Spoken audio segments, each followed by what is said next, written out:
Hi guys, today's video is going to be some must-know tips if you have curly or wavy hair.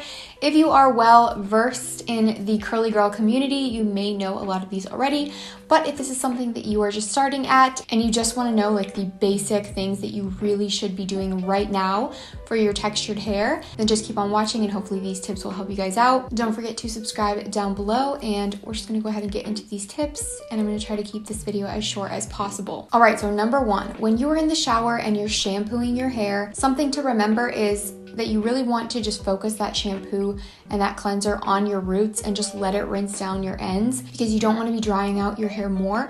Usually those of us with a wave or curl pattern have drier hair. It's just kind of how it usually works, and you want to keep your hair as moisturized as possible while still removing buildup and cleansing your hair really well. So I definitely recommend, like I said, just focusing that shampoo on your roots, really lathering it up and letting it cleanse your roots, and then just rinsing it down the ends so that you're not applying shampoo directly to your ends. Now, if I'm using a purple or blue shampoo to counteract the orange or yellow tones in my hair, since I do have like a balayage in my hair, which is growing out and I'm planning to get rid of it soon, but then I will actually apply it all over just because I really need that blue or purple shampoo to counteract those tones all over my hair really well.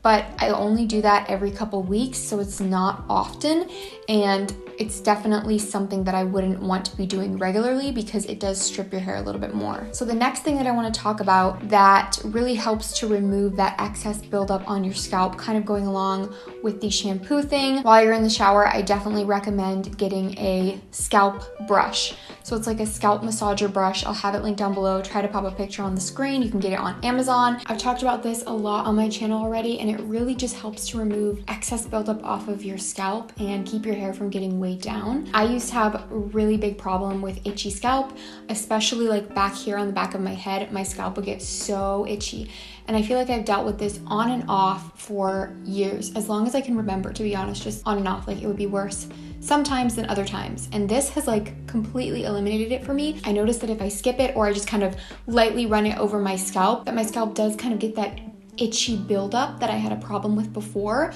And so I am really consistent with it, and I use it every time that I wash my hair, just because when I don't, I notice a big difference. It's honestly changed the game for me. So if you deal with itchy scalp or buildup, or even if you don't, this is definitely a really great purchase that I definitely recommend. And honestly, I recommend this for all hair types, not just if you have curly or wavy hair. And it's only like $6 or $8 on Amazon. So I definitely think it's worth it. I guess we'll kind of stay in order here on how you would be doing this in your routine. So next thing I want to talk about is doing your final rinse in the shower with cold or cool water. This is something that I didn't do for the longest time, and I still have to remind myself every time that I shower to do this. It's a little bit easier for me if I'm washing my hair in the tub because it's not going all over my body, so I can just kind of like flip my hair over and run it under cold water. This really just closes that hair cuticle because your hair is porous, and that cold water helps to seal everything in so that you're not losing moisture once you get out of the shower. And if you do like a mask or conditioner or something like that, this really helps to lock that in, and it honestly just creates more shiny hair, less frizz in the long run. So I do recommend to do your final rinse with cool water, as cool as you can stand. I know it's not comfortable. That's why a lot of the time when I get out of the shower, I will run my hair under the tub faucet. I showed this in my hair routine. It also kind of clumps my hair together one last time, and then I'll apply my products upside down because I feel like this really helps to create clumps in my hair. If I'm really lazy, I don't take the extra step. I try to just rinse with cool water in the shower, but I know it's not comfortable, so just a little tip, and I definitely think this is something that can make a big difference in your hair if you're dealing with frizz or lack of moisture or anything like that. Now, as far as drying your hair, it's really important to use either a soft cotton t-shirt, a microfiber towel, or a silk or satin big scarf to dry your hair or squeeze the excess water out, whatever you're doing. It's not a good idea to use a regular towel on your hair. Honestly, I think this goes for all hair types, but especially if you have wavy or curly hair.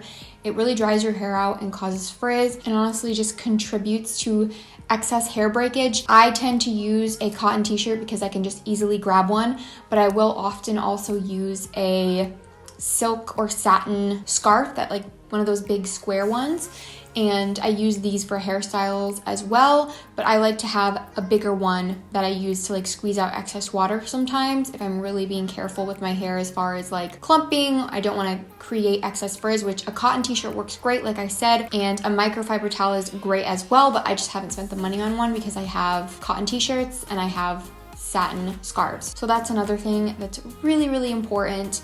Definitely start using something more gentle on your hair to dry it. And then going along with drying, if you do diffuse your hair, I don't nearly always do this, but sometimes if I want my hair to dry faster, I will use a diffuser, and I definitely recommend using it on a cool setting. I know that sometimes it's tempting to want to use it on heat because it just dries your hair a little bit faster, but cool is definitely better for your hair in the long run as far as heat damage goes. I'm not super picky about heat. I straighten my hair sometimes, or I'll use like a heat tool on my hair, but that is why I try to use the cool setting or low heat setting as much as possible on my diffuser when I am using it, because then that allows for more things like using a straightener on my hair every once in a while, and I don't have constant heat damage in my hair. It's just sometimes, if that makes sense. So that's why I really like to use the diffuser on a cool setting for the most part, and like I said, sometimes a low heat setting if I'm in a really big hurry. But I really like to have that regular routine of low heat, so that, like I said, when I do heat style my hair, it's just every once in a while. It's not like I'm using heat on my hair regularly, except I do wash my hair in warm water. I just try to do that final rinse with cool water, going back to what I said before. Next thing that's very well known, a lot of people know about this, you definitely want to be clarifying and deep conditioning your hair either weekly or bi-weekly, basically every other week, whether you want to follow the curly girl method or not. If you are following the curly girl method, then you're probably going to be using lots more natural ingredients on your hair, which often have oils and shea butters, and you want to be removing that buildup. So you do want to clarify your hair with a sulfate shampoo. If you are not following the curly girl method, or you don't want to go down that route, then you're probably going to have some products with silicone in them that are going to also create like a layer of buildup on your hair. So another reason to clarify with a sulfate shampoo.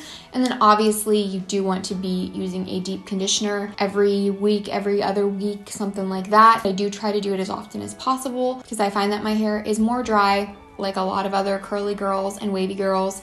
So I do need that extra moisture in my hair, and I have so many videos on my channel of product recommendations and things that I use on my hair, so I'm not talking about products in this video. I know I talked about a scalp brush, but I'm not talking about general hair products in this video. I'm just trying to help you guys out and give you some tips of things that you might want to be doing for your wavy curly hair. But like I said, I have lots of product recommendations on my channel already. So yes, definitely clarifying and deep conditioning is something very well known in this community that you want to be doing every week or every other week if possible. You definitely want to be doing that at least every once in a while, but like I said, I like to do it a little bit more often. And then the last thing that I want to talk about is something that I can preach to myself here with. A silk pillowcase is something that is really great for your hair, whether you have wavy or curly hair or not.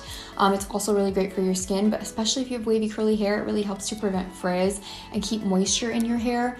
It's just better for your hair overall to be sleeping on a silk pillowcase, especially if you're not doing anything with your hair overnight, which I tend to usually sleep with my hair down overnight. And then by the third or fourth day, I will refresh or just wear my hair up. This is something, like I said, I need to preach to myself with because I don't use a silk pillowcase enough. I only have one set from Lily Silk and I really love it, but I tend to get lazy with washing them all the time. So I often do just use my regular pillowcases because otherwise I have to wash the silk ones constantly because I like to have clean pillowcases. So definitely having as many as possible is ideal, but I have two, so I can easily kind of switch those out more than I do. I just kind of get lazy with it. So I definitely recommend as much as possible sleeping with the silk pillowcase.